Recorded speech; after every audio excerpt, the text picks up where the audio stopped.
यहाँलाई हार्दिक स्वागत छ कन्टेन्ट रिपोर्ट न्युजमा। म सन्जु महर। आज हामीसँग हुनुहुन्छ कञ्चनपुर क्षेत्र नम्बर 3बाट राष्ट्रिय सदर पार्टीका तर्फबाट प्रतिनिधि सभाका उम्मेदवार ज्ञानेन्द्र महताजी। मलाई स्वागत गरौँ सर। नमस्कार यहाँलाई। नमस्ते, धन्यवाद। आराम हुनुहुन्छ सर? एकदम ठिक छु। सर्वप्रथम त ज्ञानेन्द्र महता को हो, ज्ञानेन्द्र महता राजनीतिमा कसरी प्रवेश भयो र यहाँका जनतामा तपाईँ कतिको भिज्नु भएको छ भन्ने कुरा स्पष्ट पारिदिनुहोस्। धन्यवाद सन्जुजी प्रश्नका लागि। ज्ञानेन्द्र महता विगत 13 वर्षदेखि सुदूरपश्चिम क्षेत्रमा पत्रकारिता क्षेत्रमा र सञ्चार क्षेत्रमा काम गर्दै आएको एउटा व्यक्ति हो। यो 13 वर्ष करिब मैले सुदूरपश्चिमको विकृति, विसङ्गति, भ्रष्टाचार, अन्याय र अत्याचार विरुद्ध मैले कलम चलाएँ र त्यो चलाउँदै 2076 चैत्र 12 गतेबाट नेपाल सरकारले कोभिडको बेला लकडाउन सुरु गर्यो। त्यो लकडाउन सुरु गरेसँगै केही साथीहरू, धेरैजसो साथीहरू विदेशबाट नेपाली दाजुभाइ तथा दिदीबहिनीहरू रोजगार गुमाएर नेपाल फर्के। त्यो बिचमा हामीले एउटा कल्पना गऱ्यौँ। मसँग पूर्व वन अधिकृत, रिटायर्ड वन अधिकृत हुनुहुन्छ आदरणीय व्यक्ति रमेश बहादुर चन्द। हामी दुईजनाले कल्पना गऱ्यौँ यो देशमा विदेशमा रोजगारी गुमाएर नेपाल फर्केपछि नेपालमा के गर्न सकिन्छ कि भनेर। र उहाँसँग एउटा आइडिया थियो र उहाँले बन्जर जमिन जहाँ केही पनि उत्पादन हुँदैन त्यो क्षेत्रमा हामी काम गर्न सक्छौँ, त्यो जमिन जति पनि पाउँछ त्यसमा काम गर्दा केही साथीहरूले नेपालमा रोजगारी पाउँछन् र हामी त्यसलाई नेपालमै केही गर्न सकिन्छ भनेर नमुनाका रूपले हामी काम गर्न सक्छौँ भनेर हामी ड्रागन खेतीतिर लाग्यौँ। अहिले हामीले करिब कञ्चनपुरको 7 बिघा, कञ्चनपुरमा यो भिहिनपा 9 मा र भिहिनपा 5 मा गरेर जम्मै 7 बिघामा हामीले दुईजनाले ड्रागन खेती सुरु गऱ्यौँ। त्यो बेला त्यो सँगसँगै कोभिडको बेला लकडाउन थियो र धेरै साथीहरू, भनौँ न धेरै दाजुभाइहरू सीमामा अलपत्र भएका, राहत नपाउने, कति ठाउँमा बजार बन्द थियो, औषधि नपाउने, अक्सिजन नपाउने, व्यापक कुराहरू थियो। त्यो बिचमा म आफू पनि एउटा सञ्चारकर्मी भएको हिसाबले र मेरो एउटा सम्बन्ध भएको हिसाबले मसँग प्रेसको गाडी थियो। कतिपय साथीहरूलाई त्यही प्रेसको गाडीबाट गौरीफन्डा नाका, यता गड्डा चौकी नाकाबाट उद्धार गर्दै उहाँहरूलाई गन्तव्यतिर पठाउने काम पनि गरियो। विभिन्न ठाउँमा राहत पनि दिने गरियो। त्यो गर्दा गर्दै बिचमा म आफू पनि 2 महिनापछि करिब म आफू पनि कोभिड सङ्क्रमित भएँ र मेरो म्याडम पनि कोभिड सङ्क्रमित भयो। तर यद्यपि मैले म्याडमलाई पोजिटिभ छ तपाईँको भनेर भनेको थिएन। तर म आफू चाहिँ आइसोलेसनमा बसेँ, घरमै 11 दिनसम्म बसेँ। मेरो एउटा छोरा छ, एउटा छोरी छ। म यहीँ नजिकै बस्छु। मेरो माथि छतमा चाहिँ रेडियोको स्टेसन छ, माथि टावर छ, मेरो घरमै रेडियो स्टेसन छ। त्यसकारणले त्यो गर्दै गर्दा अब स्टाफहरू पनि आउने जाने र कतिपय रेडियोको स्टाफहरूलाई पनि मैले अब बाहिर नजानुहोस्, भित्र नै बस्नुहोस् भनेर स्टाफहरूलाई समेत भित्र नै खाने बस्ने मैले व्यवस्था गरेको थिएँ। त्यो बिचमा 11-12 दिनपछि मलाई अलिकति बढी भयो, कोभिडले मलाई च्याप्यो। त्यसपछि म अस्पताल भर्ना भएँ, महाकाली अस्पताल भर्ना हुँदै गर्दा त्यहाँको सिचुएसन यस्तो थियो कि कसैलाई चिन्दैन थियो। डक्टरहरू आफै चाहिँ आइसोलेसनमा थिए, कोभिड भएर त्यहाँको स्टाफहरू आफै आइसोलेसनमा थिए। त्यो बिचमा म आफू पनि बच्ने आधार थिएन। म त्यतिसम्म सङ्क्रमित भइसकेको थियो। मेरो आफ्नै नातेदार फुपूको छोरा पर्ने चाहिँ भेन्टिलेटरमा थियो। उसको 2 छोरा छ, सानो छोरा। अहिले पनि मैले मेरो घर मजगाउँमा पनि छ सानो जमिन, त्यो घरमा उहाँहरूलाई अहिले पनि मैले भाडा केही पनि नलिकन उहाँहरूलाई त्यहाँ व्यवस्थापन गरिदिएको छु। उसले आफन्त गुमायो, बच्चाहरू छन्, अहिले पढाइ भइरहेछ, त्यो मैले हेरिरहेको छु उनीहरूलाई। र मलाई आफूलाई पनि के थियो भने म चुकुल लगाएर बच्चाहरूलाई घरमा चुकुल लगाएर अस्पताल निस्केको। हामी एकछिनपछि आउँछौँ है, बच्चाहरूलाई पनि बताएनौँ क्या हामीले। अनि त्यसरी फर्किँदै गर्दा अस्पतालमा कैयौँ मान्छेहरूको चिच्याट थियो। सायद हामी 2 दिन मरेको भए बच्चाहरूको चुकुल खोल्ने पनि थिएन। मैले भावुक भएँ। अस्पतालमा अक्सिजनको लाइन लागेको देखेँ मैले, बेड थिएन। म इमर्जेन्सीको बाहिर सलाइन चलाउनलाई बसेँ। त्यहाँ रिफर गर्नुपर्छ, इलाज यहाँ हुँदैन भन्यो। त्यसै म झसङ्ग भएँ, अब बाँच्न सकिँदैन भन्ने नै थियो। र पछि मेरो भाइहरू मेडिकल लाइनमा हुनुहुन्छ, बुहारी पनि मेडिकल लाइनमै हुनुहुन्छ। उहाँहरू आउनुभयो, राति 2 बजीसम्म पुग्नुभयो। अनि आफन्तहरूले पनि चिन्ता नगर्नुहोस् हामी छौँ भन्नुभयो। र मलाई विडम्बना त्यहाँ के लाग्यो भने त्यो इमर्जेन्सीको बाहिर एउटा खाट ल्याएर त्यहाँ सलाइन चलाउन सुरु गरिसकेपछि त्यहाँ मरे अయ్యా अक्सिजन चाहियो, त्यो बाहेक कोलाहल बाहेक अरू केही पनि छैन। अहिले पनि त्यो त्यहाँको त्यो ध्वनि मेरो अहिले पनि दिमागमा छ क्या, त्यो रेकर्डेड छ। मलाई त अब त्यहाँ चिनजान थियो, मलाई अक्सिजनको कमी गरेनन् होइन। तर जसको त्यहाँ पावर थिएन, पहुँच थिएन, उनीहरूलाई अक्सिजनको लागि लाइनमा लाग्नु पर्यो। मलाई त्यहाँ विडम्बना त्यो लाग्यो। र मैले डक्टरलाई भने डक्टर म बचेर यहाँबाट गयो भने म अस्पतालको 72 घन्टे बसाएँ भनेर लेख्छु र अब चाहिँ म पत्रकारिता छोड्छु। मलाई एउटा प्रश्न के उब्ज्यो भने तैँले 13 वर्ष नेपाली पत्रकारिता जगतमा लेखिस्, भ्रष्टाचार, अन्याय, अत्याचार, विकृति विरुद्ध बोलिस्, तर तेरो देश त जहाँ हिजो थियो आज पनि त्यहीँ छ। पब्लिकले यो फ्रीली अक्सिजन भनेको फ्री पाउने चिज हो। तपाईँलाई राजनीतिमा आउने मलाई त्यहाँबाट प्रेरणा आयो। अक्सिजन 1 मिनट हामीले सास फेर्न पाएन भने हामी मर्छौँ, हो, बाँच्न गाह्रो हुन्छ। अनि मान्छे अक्सिजनको लाइनमा छ। ल भन्नुहोस्, कल्पना गर्नुहोस्, देशमा स्वास्थ्य मन्त्री छ, आज हामीले अक्सिजन निःशुल्क पाउन सकेनौँ, कोभिडको बेला सिटामोल निःशुल्क पाउन सकेनौँ, जीवनजल निःशुल्क पाउन सकेनौँ। र मलाई त्यसपछि लाग्यो तैँले लेखेर केही पनि भएन, अब फोहोरलाई सफा गर्न फोहोरमा हाम फाल। मलाई पनि के लाग्यो भने अब मैले लेख्नु हुँदैन, लेखेर भएन, म जान्छु एकचोटि यो स्वास्थ्य क्षेत्र सुधार्छु मलाई यति लागेको छ। र मलाई अर्को के लाग्यो भने मैले कल्पना गरेँ शिक्षा मन्त्री छ, समयमा पाठ्य पुस्तक पुग्दैन, अहिले पनि गरिबका छोराछोरीहरूले पढ्ने सरकारी स्कुलको अवस्था तपाईँ हेर्नुहोस्, त्यहाँको रिजल्ट हेर्नुहोस् कस्तो छ, पढाइको अवस्था हेर्नुहोस्, शैक्षिक गुणस्तर हेर्नुहोस् कस्तो छ। दूरदराजमा त हामीले कल्पनासम्म पनि गर्न सक्दैनौँ। अनि खानेपानी मन्त्री हुनुहुन्छ, अहिले पनि हाम्रो गाउँघरतिर ह्यान्डपम्पको पानी, खोलाको पानी, कुवाको पानी खाइराखेका छन्। स्वास्थ्यको हालत त्यही छ, शिक्षाको हालत त्यही छ, खानेपानीको हालत त्यही छ, सडकको हालत हेर्नुभयो भने आज भौतिक पूर्वाधार मन्त्रालय छ, हामी देखिरहेका छौँ दूरदराजमा तुइनबाट महाकालीमा ज्यान गुमाएको पीडा हामी बिर्सेका छैनौँ। अनि ती मन्त्रालयले किन काम गर्न सकेन, सिस्टममा किन काम गर्न सकेन? खास गरी कञ्चनपुर क्षेत्रमा चाहिँ के समस्याहरू छन्, तपाईँको उम्मेदवारी किन र तपाईँ कसरी समाधान गर्नुहुन्छ यहाँबाट तपाईँले जित्यो भने चाहिँ? हो, अब म कुन समस्या भनौँ, कञ्चनपुर क्षेत्रका कति समस्या भनौँ? मुख्य समस्या नै समस्या चाहिँ आरक्षण पीडितको समस्या भनौँ कि जहाँ सुकुम्बासीको समस्या भनौँ, जुन 24 वर्षमा 34वटा आयोग बने, अहिलेसम्म पूर्जा दिन्छु, लाल पूर्जा दिन्छु भनेर उहाँहरूलाई बेलामा आश्वासन दियो तर भोट ब्याङ्कको रूपमा राखिएको छ, त्यो समस्या भनौँ कि महाकालीले वितण्डा मचाएको पीडा भनौँ कि अथवा भारतीय सीमामा भारतीय पक्षबाट गरिएको ज्यादतीका विषय कुरा उठान गरौँ कि स्वास्थ्य, सडक, शिक्षा, समस्या नै समस्या छ। मेरो लागि एउटा समस्या होइन, यहाँ समस्या नै समस्या, त्यो समस्या मैले देखिराखेको छु। तर त्यो समस्या के हो भन्दा आज हाम्रो सिस्टमले काम नगर्दै आयो क्या। खास गरी यहाँ म सांसद भएर अथवा म सङ्घीय सांसदमा गएर मैले यहाँ ठुलै बजेट अर्कै हाल्ने होइन, मैले नीति सुधार गर्ने हो। नीतिमा कहाँ समस्या हो, किन काम भएको छैन? आज भौतिक पूर्वाधार मन्त्रालयले सडक बनाइदिने होला नि, पुल पुलेसा विकासका पूर्वाधार काम त भौतिक पूर्वाधार मन्त्रालयले गर्ने होला, भौतिक मन्त्रालय छ। अनि त्यो मन्त्रालयले किन गर्न सकेन? सडकहरू किन प्राथमिकता राख्न सकेन? आज शिक्षाको अवस्था हेरौँ, शिक्षा मन्त्रालयले किन गुणस्तरीय शिक्षा दिन सकेन? त्योतर्फ किन अग्रसर हुन सकेन? आज स्वास्थ्य मन्त्रालय छ, किन आज हाम्रा अस्पतालहरू रिफर सेन्टर भए? गरिबले उपचार गर्ने अस्पतालहरूको अवस्था किन दयनीय भयो? किन डाक्टरहरू त्यहाँ बस्दैनन्? किन हामी औषधि पाउँदैनौँ निःशुल्क? त्यो स्थिति कहाँबाट सिर्जना भएको छ? आज एकचोटि तपाईँलाई थाहा छ, आज महाकाली बहुद्देश्य परियोजना लागू भएको कञ्चनपुरमा 28 वर्ष भइसकेको छ। यो 28 वर्षमा त काम सम्पन्न गर्नुपर्ने होइन र? कि ठेकदारले लापरवाही गर्यो कि सरकारले लापरवाही गर्यो? काहीँ न काहीँ लिकेज भयो। सुक्खा बन्दरगाह बनाउँछु भनेको त 12 वर्ष भयो नि त, होइन र? अनि यहीँ दैजी छेला औद्योगिक क्षेत्र कुरा गर्ने हो भने त्यो शिलान्यास गरेकै वर्षौँ भइसकेको छ। त्यो कम्तीमा त्यो सुरु भएको भए, चालु भएको भए यहाँ 25,000 युवाले त्यही रोजगारी पाउँथे। आज बेरोजगार युवाहरू विदेश पलायन भएका छन्, यो देशमा बस्न मन छैन उनीहरूलाई, बेरोजगार भएर कोही बस्छ यहाँ।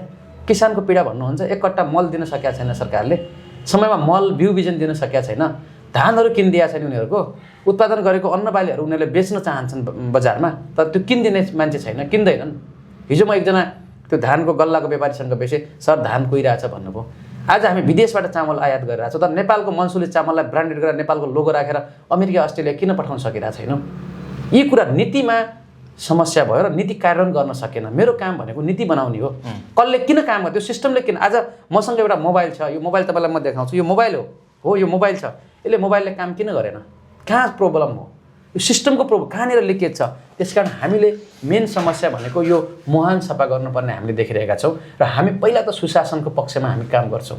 सुशासनको पक्षमा काम गरिसकेपछि तत्त निकायहरूले कहाँ अप्ठ्यारो गरिरहेछन्, कसले कहाँ लिकेज गरिरहेछ, कसले कहाँ जनतालाई चाहिँ दुःख दिइरहेछ भन्ने कुराहरू हामी हेर्छौँ। समस्या सँगसँगै अवसरहरू चाहिँ कतिको छन् यो क्षेत्रमा? यो क्षेत्रमा एकदम अवसर छ।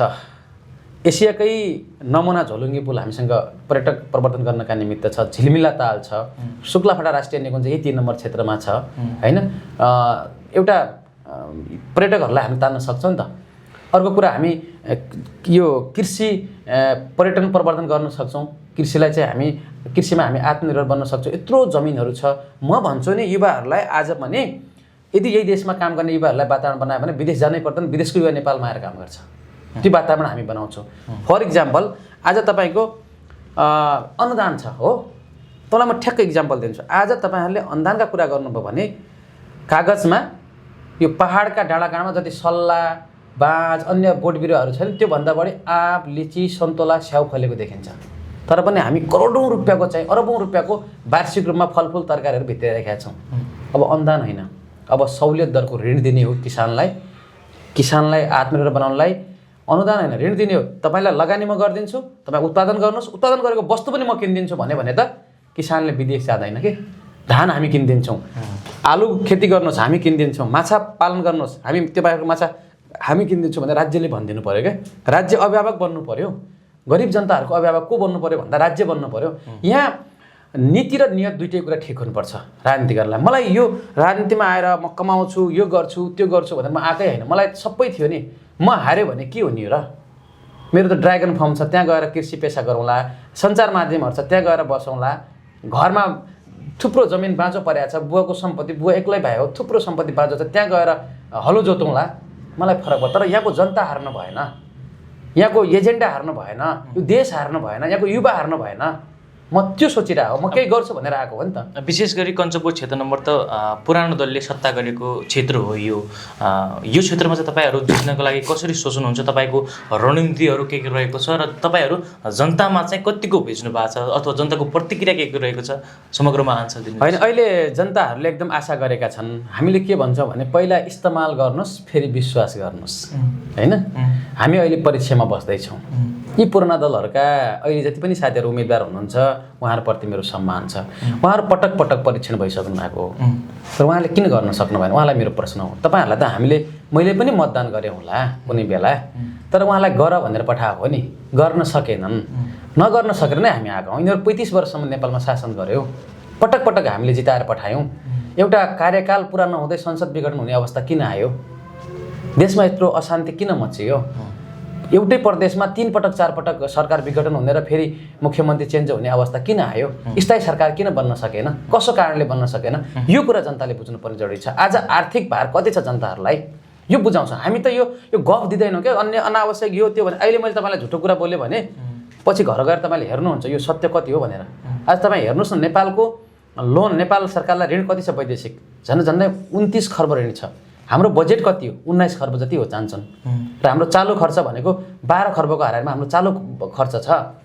पुँजीगत खर्च भनेको, पुँजीगत बजेट भनेको जम्मा 4.5 खर्बको हाराहारीमा छ। अनि हामी जनतालाई झुट्टो कुरा बोलेर यो गर्छौँ त्यो गर्छौँ भनेर जनतालाई झुक्क्याउने होइन।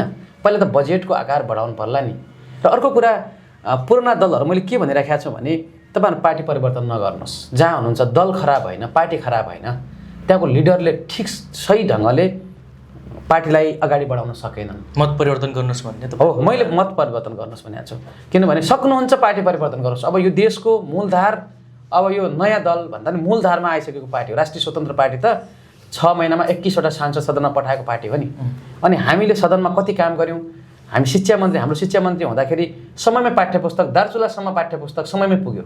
काम गरेपछि त हुँदो रहेछ त, समयमै छापियो त पाठ्यपुस्तक त, किन रोकिया रहेछ भन्ने कुरा थियो। त्यसगरी सीमामा हुने तस्करदेखि लिएर अवैधिक कारोबार रोकियो नि। गृहमन्त्री हुँदाखेरि त एउटा सिस्टम चलाइराखेका थियौँ, भ्रष्टाचारका फाइल खोल्छौँ भनेर लागिराखेका थियौँ। जुन यो विश्वभरि, जुन यो नेपाल देशभरि नै काङ्ग्रेस फुटेको छ, त्यसले चाहिँ रमेश लेखकले पनि यहाँबाट टिकट पाएनन्, त्यसले चाहिँ तपाईँहरूलाई कतिको सहजता प्रदान होइन? अब उहाँले फुट्ने र जुट्ने कुराहरूले हामीलाई त्यस्तो सहजता असहजता भन्दा पनि अब उहाँहरूको आन्तरिक कुरा हो। म के भन्छु भने कुनै पनि पार्टीमा कसैले सधैँभरि त्यही मान्छे रहनुपर्छ भन्ने चाहिँ म भन्दिनँ। युवाहरूलाई पनि अवसर दिनुपर्छ। पार्टीभित्र पनि उहाँहरू काङ्ग्रेस, एमाले, माओवादी, राप्रपा सबैसँग, सबैभित्र पार्टीभित्र युवाहरू पनि छन्, केही गर्छु भन्ने युवाहरू पनि छन् त। अनि उहाँहरूलाई अवसर किन नदिए? दिनुपर्छ। पुस्तान्तरण हुनुपर्छ। नयाँ हामी धेरै कुराहरू, हिजो हामी सामान्य त्यो किबोर्ड भएको मोबाइल बोक्थ्यौँ, आज आइफोन बोकिरहेछौँ। अर्को छ भने यो समयसँगै सबै कुराहरू परिवर्तन, समय सापेक्षसँगै हामीले परिवर्तन हुन सक्नुपर्छ। अब पुरानो प्रविधिले चल्दैन, यो पुरानो नीति भएको उहाँहरूको। अहिले के छ भने तपाईँको ठ्याक्क चुनावको मुखमा जाने अनि त्यही भ्रम सिर्जना गर्ने साथीहरू केही लागिरहनु भएको छ। मैले देखिरहेको छु, हिजो 2 जना हामीले मतलब सम्पर्कमा ल्याएका छौँ, भ्रम सिर्जना गर्ने के। मलाई त अचम्म लाग्छ। के गर्न खोज्या हो भरम सिर्जना गरेर लेखिरहेछन्। ज्ञानेन्द्र महताले यो गर्यो, पत्रकारितामा हुँदा यो गर्यो, अवैध सम्पत्ति कमायो। ए बाबा म त पहिला पत्रकारिता पहिला चाहिने म घरै बनाइसकेका थिएँ, त्यसपछि पत्रकारिता सुरु गरेको। अब फेरि मैले म नेपालमै पहिलो व्यक्ति होला जसले औपचारिक रूपले पार्टी प्रवेश गर्दाखेरि त्योभन्दा पहिला पत्रकार महासङ्घको मेम्बरै छोड्ने मान्छे म हो। त्यो पनि प्रेस मिट गरेँ। एउटा आरोप छ तपाईँमाथि, तपाईँले पत्रकारितामा काम गर्नुभन्दा पहिला सोलान प्लान्टमा काम गर्नुभयो त, त्यहाँ अब तपाईँले अलिकति व्यापक रूपमा घोटाला गर्यो भन्ने अथवा अनुदानमा आएको सोलरहरूलाई फुल रेटमा बेच्यो भन्ने छ। यसमा चाहिँ आज तपाईँ यो च्यानलमा प्रश्न पारिदिनुहोस् जनतालाई। त्यो यस्तो हो, अनुदानले हामीलाई पैसा दिने होइन, त्यसका लागि सम्बन्धित निकायले आफैले पब्लिकलाई पैसा दिने हो। हामी मार्फत उसले तोकेको मूल्यमा हामीले बिक्री गर्ने हो। अब यो कुराहरू आजभन्दा 10 वर्ष पहिला किन आएन, आउनु पर्थ्यो नि त, होइन र? अनि हाम्रो त निकाय छ त, त्यो निकायले त स्ट्रिक्टली हेर्छ। एक प्लान्टमा काहीँ मिस्टेक भने 200% पेनाल्टी हाल्छ, 200% हाल्छ, सडनली चेक गर्छ 200% हाल्छ पेनाल्टी। अनि उसले त्यत्तिकै बसे त छैन होला, जानु पर्यो त साथीहरूले। आरोप लगाउने मान्छेलाई म के भन्छु भने ज्ञानेन्द्र महताले काहीँ कतै 1 रुपियाँ पत्रकारितामा हुँदा 1 पैसा घुसका नाममा 1 पैसा त के 1 कप चिया खाएको रहेछ र काहीँ कतै घोटाला गरेको रहेछ भने सारा सम्पत्ति उसको नाममा हाल्छ। म कहाँ प्रमाण लिएर आउनु पर्यो।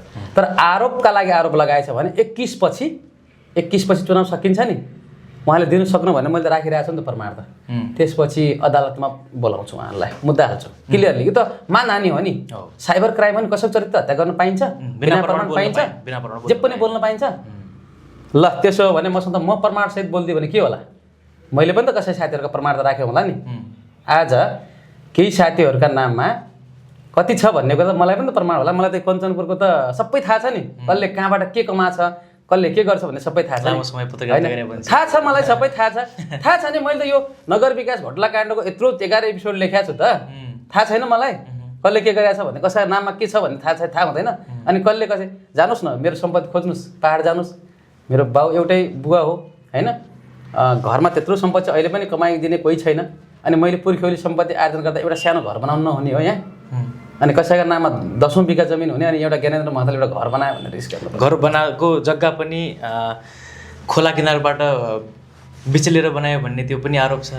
त्यो भन्छन्, त्यो त जानु पर्यो, हेर्नु पर्यो, त्यो हेर्दा हुन्छ। मैले व्यक्तिबाट किनेको हो होइन, मैले व्यक्तिबाट किन्नुपर्ने मेरो सम्पत्तिको अधिकार छ, मेरो संविधानले सुरक्षित गरेको छ। मैले किन्दा कसैले गलत तरिकाले दिन्छ भने त त्यो हेर्नु पर्यो होइन। आरोप त आरोपका लागि खोला किनार हो कि त्यो जमिन हो कि खोला हो कि सडक नक्सा हेरिदिनु। त्यसो भए ज्ञानेन्द्र महतालाई लागेका आरोपहरू सबै झुट्टा हो। अब यस्तो छ, यो चुनावको बेला मात्र यस्ता लाग्छन् यस्ता आरोपहरू। केही साथीहरूले साइबर सेना परिचालन गर्नुभएको छ, म उहाँहरूप्रति एकदम के छ भने यति किसिमको कायरता र सङ्कीर्ण सोच नगर्नुहोस्। म पनि यही ठाउँको स्थानीय हो, मैले मिडिया छोडेको हो, बिर्सेको छैन। भोलि मैले फेरि तपाईँहरूको विषयमा लेख्नु पऱ्यो भने तपाईँहरूको हालत के होला भन्छु के मैले लेख्नु पऱ्यो के होला। यद्यपि तपाईँ हार्यो भने पत्रकारितामा फेरि आउनुहुन्छ कि होइन? म कहाँ आउँछु, मेरो त अहिले पनि सञ्चार माध्यम छ नि, तपाईँलाई थाहा छैन? म अहिले पनि सञ्चार माध्यमको म सञ्चालक हो। तर पत्रकार कहिले पनि पूर्व हुँदैन भन्ने हुन्छ नि एउटा भाष्य। पूर्व पश्चिम भन्ने त्यस्तो हुँदैन, हामी बिर्सेका छैनौँ, पेसा त बिर्सेको छैन नि त म त होइन।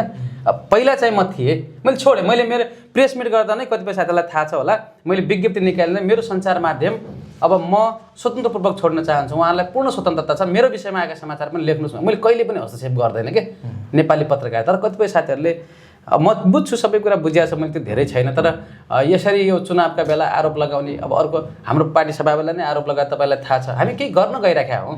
तर यहाँ आरोप लगाउने मान्छेको मुटु कामिराखेको छ क्या। यो मान्छे गयो भने त हामी सिद्ध्याउँछ, छापा सिद्ध्याउँदैन। म त्यसरी गल्ती नगर्नुहोस् न, गल्ती नगरेपछि किन डर्नु पऱ्यो? मै डरेको छैन त, लेखेर हुन्छ, पुष्टि गरिदिनुहोस् न। जहाँनिर यो दुरुपयोग गर्यो भने त्यहाँनिर सबै त्यसको सपोर्टिङ डकुमेन्ट राखिदिँदाखेरि त म चित्त बिछाउँछु होला नि त, होइन र?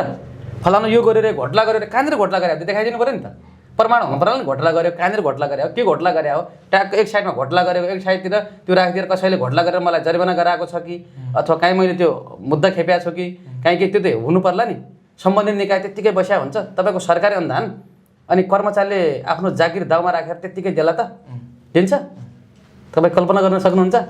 अनि यहाँ त हाम्रो के छ भने गाउँघरतिर न्यायाधीश छन्, घरमै न्यायाधीश छन् क्या, आफै अपराधी करार गर्ने, आफै फैसला गरिदिने। अनि यस्ता मान्छेले भोलि थाहा छ नि कहाँ जान्छन्, जेल जान्छन्।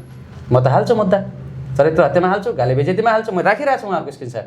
र उहाँलाई विनम्रतापूर्वक अझै पनि केही छैन, तपाईँहरूले जति पनि आरोपको बिना प्रमाणका लगाउनु भएको सच्चिनुहोस्, यो मौका दिँदैछु तपाईँहरूलाई। म एउटा तपाईँले यो यस्तो अनावश्यक गर्यो भन्दैमा म चाहिँ तपाईँहरूप्रति अहिले एग्रेसिभ छैन, तर फेरि पनि तपाईँहरू सच्चिनु भएन भने तपाईँ र मेरो भेट अदालतमा हुन्छ, यो भन्छु म उहाँलाई। अब जुन यो देशभरि नै रासपाको लहर छ, कञ्चनपुरमा चाहिँ अलिकति कम भएको हो सर? मलाई त्यस्तो कम छ जस्तो लाग्दैन। साथीहरू अहिले भोट अहिलेसम्म बुझ्दाखेरि जनताको प्रतिक्रिया चाहिँ के छ नि हजुरलाई? एकदम उहाँहरूले त होइन हामी आतुर छौँ, यसपटक चेन्ज गर्छ, मत परिवर्तन गर्छ भन्नुभएको छ। धेरै साथीहरूले मेरो भेटघाट यसो हेर्नुभयो भने मेरो भेटघाट तीव्र छ।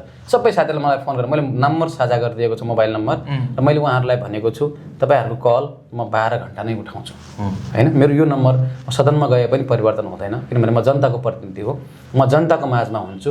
अधिकांश म यहीँ बस्छु, मेरो काठमाडौँ पनि घर छैन, म बस्ने नै यहीँ हो। मेरो बिहान बेलुका सधैँ भेट हुन्छ र म यहाँहरूसितै छु। त्यस कारण उहाँहरूले मलाई माया गर्नुभएको छ। अहिले पनि 50औं ठाउँमा बोलाइरहनु भएको छ हो। पार्टीले एकातिर अभियान हाम्रो सुरु नै गरिसकेका छ, अर्कोतिर साथीहरूले पनि पर्सनल रूपले भेट्न तपाईँलाई हामीले मत दिन्छौँ, हामी मत दिन आतुर छ, तर तपाईँले हामीलाई चिनिदिनु पऱ्यो। मत त त्यसै पनि दिने हो तपाईँलाई, तर हामीले कम्तीमा हाम्रो उम्मेदवार को हो भनेर यसो चिन्न पाए सजिलो हुन्छ भनेर टोलमा मलाई बोलिरहनु भएको छ। अनि त्यही बोलाएपछि अरू साथीहरू केही आत्तिएका छन्। अब केही साथीहरूले यो के अरे भोटिङ पोल पनि खुला गरेको तपाईँहरूले देख्नुभयो होला। त्यसमा पनि एउटा किसिमको रिजल्ट आएको देख्दाखेरि त साथीहरू आत्तिनु स्वाभाविक हो। म नआत्तिन भन्छु, उहाँहरूलाई पनि हामीले पालो दिएको। यसपटक हामीले गर्न सकेनौँ भने फेरि पालो तपाईँहरूकै हो। हामीले 5 वर्ष गर्छौँ, तपाईँहरूले जस्तो 10 वर्ष 20 वर्ष हामी राजनीति गर्दैनौँ। तपाईँले हामीले सकेनौँ भने फेरि पालो तपाईँहरूलाई नै दिन्छौँ। मै बस्दैन, हामीले 5 वर्ष जनताका मुद्दाहरू समाधान गर्न सकेनौँ भने म किन राजनीतिमा बस्ने? जब एउटा सिटामोल खाँदा टाउको दुखेको ठिक हुँदैन, फेरि त्यो सिटामोल किन खाने? त्यही त हो नि। त्यसकारण हामी केही गर्छौँ भनेर गएका छौँ र हाम्रो देशको खाका विदेशले चिनेको, सबैले चिनेको तर नेपाल नचिनेको व्यक्ति थियो नि, डाक्टर स्वर्णिम वाग्ले, जो उहाँ अर्थविद हो। उहाँले यो देशको अर्थतन्त्र कसरी मजबुत गर्न सकिन्छ, धाराशाही भएको अर्थतन्त्रलाई कसरी माथि उठाउन सकिन्छ, यहाँको प्रति व्यक्ति आम्दानी कसरी बढाउन सकिन्छ, यो देशको बेरोजगारी, यो देशको चाहिँ गरिबी कसरी हटाउन सकिन्छ भनेर एउटा खाका तयार गर्दै हुनुहुन्छ उहाँले।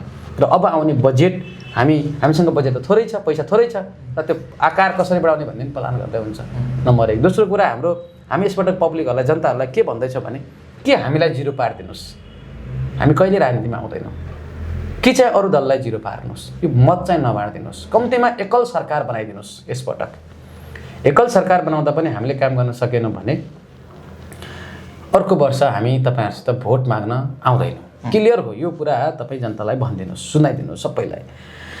कामै गर्न सकेनौँ भने त हामीले जनतालाई झुट्टा आश्वासन बाँडेर हुँदैन। र हामी राष्ट्रिय स्वतन्त्र पार्टी सरकारमा गएको पहिलो क्याबिनेट बैठकले 50वटा हामी महत्त्वपूर्ण निर्णय गर्छौँ। त्यो 50वटा निर्णयले जनताहरूको 80% समस्या समाधान हुन्छ।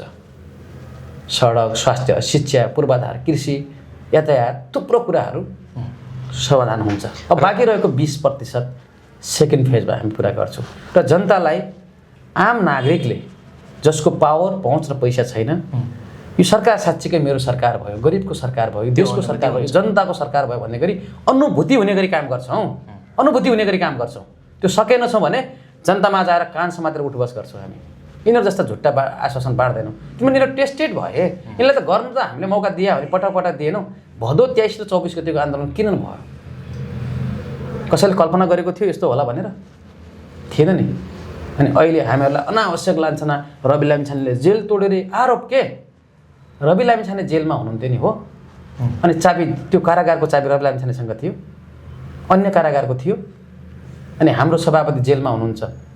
विभिन्न यिनीहरूले मिथ्या आरोप लगाएका छन्, राजनीतिक प्रतिशोध छान्देका छन्। अनि पारिपट्टिबाट त्यति बेलाका प्रधानमन्त्री हेलिकप्टरमा उद्धार गरिँदैछ। अनि हामीलाई फोन आउँछ, जेलमा आगजनी हुने स्थिति छ, तपाईँको सभापतिलाई बुझेर लैजानुहोस्। अनि हामीलाई त्यसरी हुँदैन भन्दा उहाँले पत्र दिनुभयो। अनि पछि आएर यस्तो भयो त्यस्तो भयो। अनि हाम्रो पूर्व गृहमन्त्री रवि लामिछाने भने त, अनि उहाँलाई जेलमा सुरक्षा दिन नसक्ने सरकार कस्तो सरकार हो? अनि त्यहाँ त अब रासोकै कार्यकर्ता आएर त्यहाँ जेल टुट्ने सम्भावना देखियो, त्यही भएर पनि बाहिर निस्कायो भन्ने एउटा आरोप, जे पनि आरोप के, जे पनि आरोप। यो त सबै रासोपाले नै देश राष्ट्रिय स्वतन्त्र पार्टीका लागेका सबै कुराहरू सबै आरोप हुन्। त्यसो भए सबै आरोप पुष्टि गरिदिनु पऱ्यो नि त, पुष्टि गरिदिनु पऱ्यो। अनि अर्को कुरा के हो भने आए पनि ल एकछिनलाई आए मानौँ र जेनजी हाम्रो पार्टीमा पनि होलान्, अरू पार्टीमा पनि होलान्, अर्को पार्टीमा पनि होलान्, आए आन्दोलनको एउटा स्वरूप थियो, मान्छेहरू मरेका थिए। तर राज्यले सुरक्षा दिनु पर्ला नि, अनि लगेर भिडमा फालिदिने हो त रवि लामिछानेलाई? गम्भीर मानव अधिकारको उल्लङ्घन भएको छ, गम्भीर।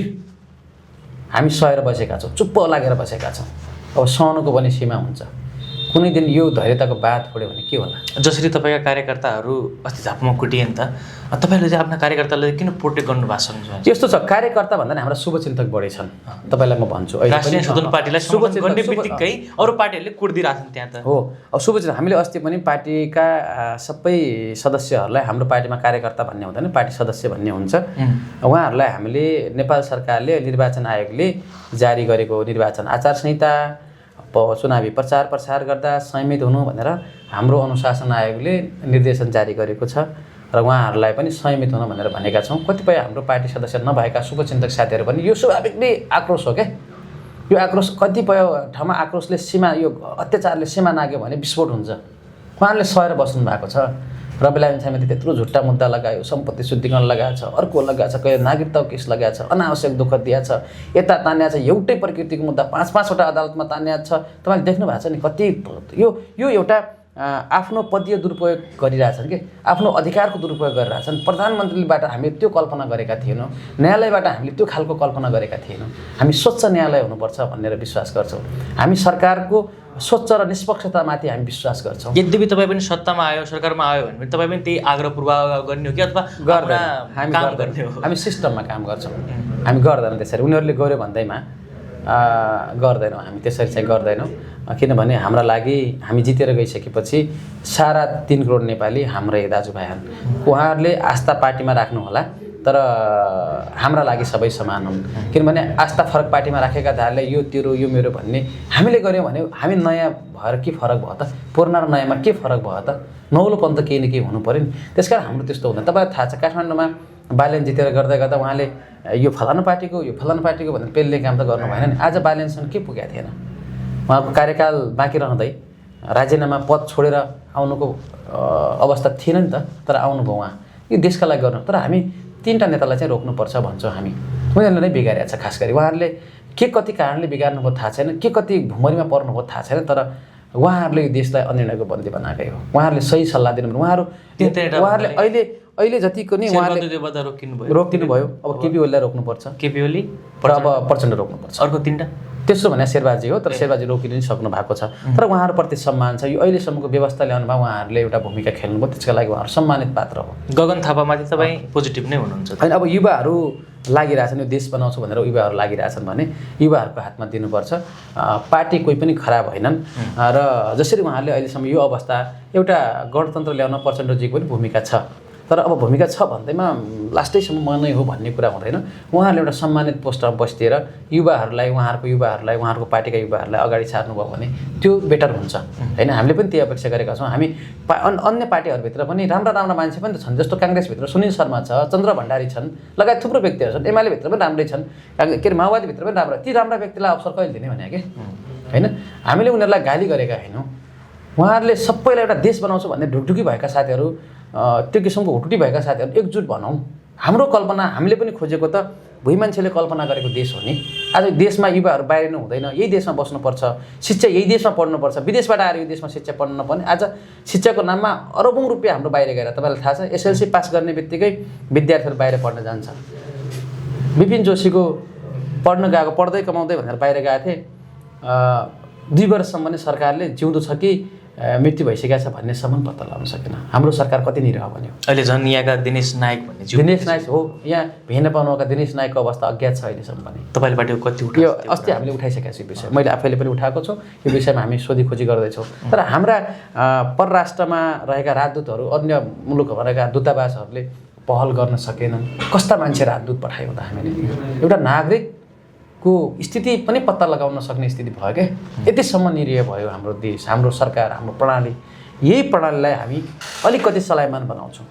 यो मुहान तल धाराको पानी, फोहोर पानीलाई सफा गरेर हुँदैन। रवि लामिछाने र बालेन्द्र शाह कञ्चपुर आउने सम्भावना कति छ? आउनुहुन्छ मजाले आउनुहुन्छ। अब हामी त्यो सेड्युल हेर्दैछौँ, बनाउँदैछौँ। पार्टीको साथीहरूले बनाइरहनु भएको छ। उहाँ कञ्चनपुर आउनुहुन्छ, यही खुला मञ्चबाट सम्बोधन गर्नुहुन्छ, जनताका समस्याहरू बोल्नुहुन्छ, देश हामीले कल्पना गरेको देश के हो, हामी किन राष्ट्रसभामा आएका छौँ, हामी किन एकजुट बनेका छौँ र हामी कसरी अगाडि बढ्छौँ भन्ने कुरा उहाँले भन्नुहुन्छ, आउनुहुन्छ उहाँ पक्कै पनि। यो खास गरी के हो भने हामीले अहिले हाम्रो कतिपय साथीहरूलाई के लाग्ला भने ज्ञानेन्द्र महताको उम्मेदवारी फलाना विरुद्ध हो, होइन। मेरो उम्मेदवारी भ्रष्टाचार, विकृति, विसङ्गति, अन्याय, अत्याचार, गरिबीका विरुद्ध हो।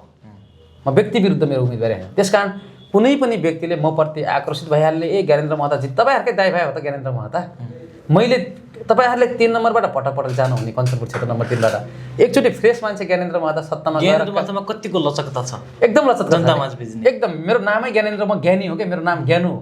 म एकछिन आकर्षित भएर फेरि म एउटा किसिमले फेरि त्यही बेला म अलि भावुक पनि हुन्छु, आकर्षित पनि हुन्छु र फेरि माया पनि गर्छु। मलाई त्यो आग्रह पूर्वाग्रह भन्ने छैन, आग्रह पूर्व राख्नुपर्ने कारणै छैन क्या। किनभने दाइहरूले त एकचोटि ल सबैमा भन्दा हेर्नु भने सबै एजेड हुन्छ हो। अनि उहाँ ल एकछिन ज्ञानेन्द्रजी त घरनै खालको मान्छे हो, उहाँले चिन्नु पनि भएको छ मलाई, ज्ञानेन्द्र मान्छे हकी स्वभावको काम गर्ने खालको हो भन्ने चिन्नु पनि भएको छ।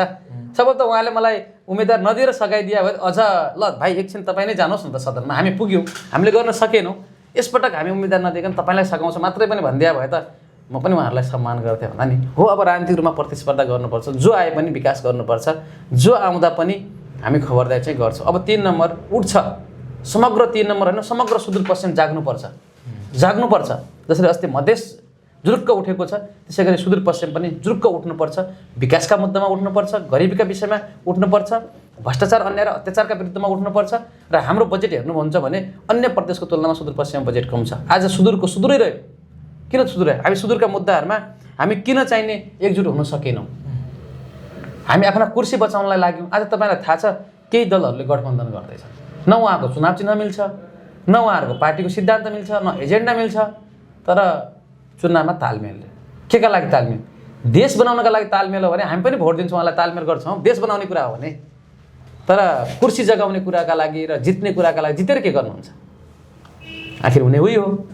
त्यसकारण यो कुर्सी बचाउनका लागि त बेकारमा तालमेल, जनतालाई झुक्क्याउने, माथि मिलिरहेछन् तल जनतालाई चाहिँ होइन हामी खाँटीमा फलानु पार्टी, फलानु पार्टी। तपाईँले लामो समय पत्रकारिता जगतमा काम गर्नुभयो र अब पत्रकारलाई पत्रकार भन्नै छोडिहाल्ने मान्छे पत्रकारै गर्दैनन्। यो भाष्य चाहिँ निर्माण कसरी भयो नि सर? यस्तो भयो, पत्रकार यो देशमा म त के चाहन्छु भने यो देशमा तपाईँ त्यो ठाउँमा पुग्यो भने तपाईँ यसलाई चाहिँ नियमन कसरी गर्नुहुन्छ?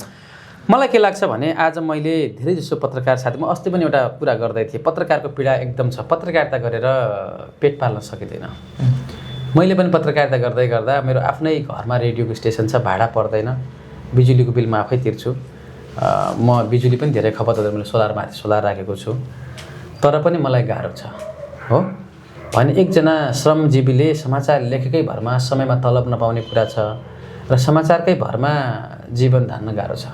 यो जवानीमा पत्रकारिता अलिक खुन छँदा जवानीमा त अलि धानिएला, तर बुढेसकाल भयो भने छोराले पत्याउँदैन। यसका लागि राज्यले एउटा पोलिसी बनाउनुपर्छ र हामी अधिकांश के भइदिएछौँ भने केही साथीहरू निष्पक्ष पत्रकारितामाथि, नेपालको निष्पक्ष पत्रकारितामाथि प्रश्न छ। हो, निष्पक्ष पत्रकार भनेको आज व्यक्तिगत अथवा पार्टीगत आग्रह पूर्वाग्रह नराखिकन आज देश गरिब हुनुका पछाडि कारण के हो भनेर खोतल्नु पर्थ्यो। आज हाम्रा नेताहरू कहाँ चुके, किन विकास गर्न सकेनन् भनेर त्यो खोतल्नु पर्थ्यो। आज 3 नम्बरको समस्या मूल जड के हो भनेर लेख्नु पर्थ्यो क्या। ज्ञानेन्द्र महता चुनावमा किन उठ्यो, उम्मेदवार किन दियो भन्ने प्रश्न होइन, यो 3 नम्बरको समस्या के हो भनेर लेख्नु पर्थ्यो। 3 नम्बर क्षेत्र किन पछि पर्यो भनेर लेख्नु पर्थ्यो। आज दही औद्योगिक क्षेत्र यत्रो वर्ष हुँदासम्म किन सञ्चालन हुन सकेन भनेर लेख्नु पर्थ्यो। महाकाली बहुद्देश्य परियोजना 100 के अरे यही तालमा हिँड्ने भने 127 वर्ष लाग्दैछ पुरा हुन, आज 28 वर्ष भइसक्यो, किन अधुरो छ भनेर लेख्नु पर्थ्यो। महाकालीको पानीले धोधरा चातनमा सिँचाइ गर्ने भनेर भनेको छ नि सम्झौता महाकाली सन्धिमा त, अनि किन सिँचाइ भयो, कहिले हुन्छ भनेर सोध्नु पर्थ्यो। 28 वर्ष भइसक्यो भनेको, सुक्खा बन्दरगाह समयमा किन बनेन भनेर सोध्नु पर्थ्यो। हुन्छ सर, बहुद्देश्य परियोजना के अरे पञ्चेश्वर बहुद्देश्य परियोजना काम अगाडि किन बनेन भनेर लेख्नु पर्छ कि त्यो लेख्दैनन्। यहाँ के छ भने सानो सानो कुरालाई ल्याएर फल्लाको श्रीमती 2टा बिहे छ, तपाईँले अघि त्यत्रो कुरा मात्रै भन्नुभयो, अघि एउटा अर्को कुरा पनि सुने मैले, ज्ञानेन्द्र महता प्रत्यक्ष मारे, ज्ञानेन्द्र महताको म्याडम चाहिँ समानुपातिक मारे भनेर एउटा लेखिदिया रहेछ। अब हेर्नुहोस् त, त्यस्तो सम्मान भ्रम के। अनि यसरी लेख्यो भने त पत्रकारितामाथि त प्रश्न त उठ्छन्। यो उठाउने काम हामीले गरिरहेको छ, यसलाई रोक्नुपर्छ। र म भन्छु यदि नेपालको निष्पक्ष पत्रकार हो भने नेपालको पत्रकारलाई राज्यले तलब दिएर राख्न सक्छ। जब पत्रकारलाई पुग्ने गरी, घर खर्च चल्ने गरी राज्यले एउटा छनौट विधि प्रक्रिया बनाउनुपर्छ। योग्यता, क्षमता, दक्षता राखेर तपाईँहरू निष्पक्ष कलम चलाउनुहोस्, तपाईँहरूलाई राज्यले तलब दिन सक्छ। आज सेना आवश्यक हो नेपाललाई, प्रहरी आवश्यक हो, कर्मचारी आवश्यक भने पत्रकार पनि यो देशका लागि आवश्यक हो। त्यसकारण निष्पक्ष पत्रकारको छनौट गरेर निष्पक्ष पत्रकारहरूलाई राज्यले तलब दिएर राख्नुपर्छ र निष्पक्ष कलम चलाउन सक्नुपर्छ, खबरदारी गर्नुपर्छ। सही गरेको ठाउँमा समर्थन गर्नुपर्छ, गलत गरेको ठाउँमा खबरदारी गर्नुपर्छ। आग्रह पूर्वाग्रह केही पनि नगरी गर्ने हो भने पत्रकारिता जगत चाहिँ एकदम निष्पक्ष हुने हो भने यो देशको पत्रकारिता अगाडि बढ्छ। अन्तिममा यो क्षेत्रका मतदाताहरूलाई चाहिँ तपाईँ के भन्न चाहनुहुन्छ? म सबै मतदाता आमा बुवा दाजुभाइ दाजु दिदीबहिनीहरूलाई के आग्रह गर्छु भने म सबैको घरमा आउनु नसकौँला, समय कम छ र तपाईँहरूले यही हाम्रो कार्यक्रम मार्फत मैले तपाईँहरूलाई भोट मागेँ, 10 औँलाको बिन्ती गरेँ, तपाईँहरूलाई भोट मागेँ। यसपालि मलाई परीक्षामा बस्न दिनुहोस्, यसपालि मलाई तपाईँहरूको बिचमा परीक्षामा आउँदैछु म र मलाई बुझिदिनुहोस्। म तपाईँहरूलाई त्यही आग्रह गर्न चाहन्छु र तपाईँले मलाई बुझ्नुभयो र तपाईँले मलाई मतदान गर्नुभयो, घन्टीमा मतदान गर्नुभयो भने तपाईँको मतको अनादर हुने गरी र मैले मत किन हालेँ, बेकारमा हालेँ भनेर पश्चाताप हुने गरी काम गर्ने छैन। तपाईँको सिट ठाडो पार्ने गरी छातीमा हात राखेर गर्वका साथ मैले घन्टीमा भोट हालेको, राम्रो काम गरेँ भन्ने गरी माहौल त्यो किसिमले मैले काम गर्नेछु र तपाईँको सिट ठाडो हुने गरी म काम गर्नेछु।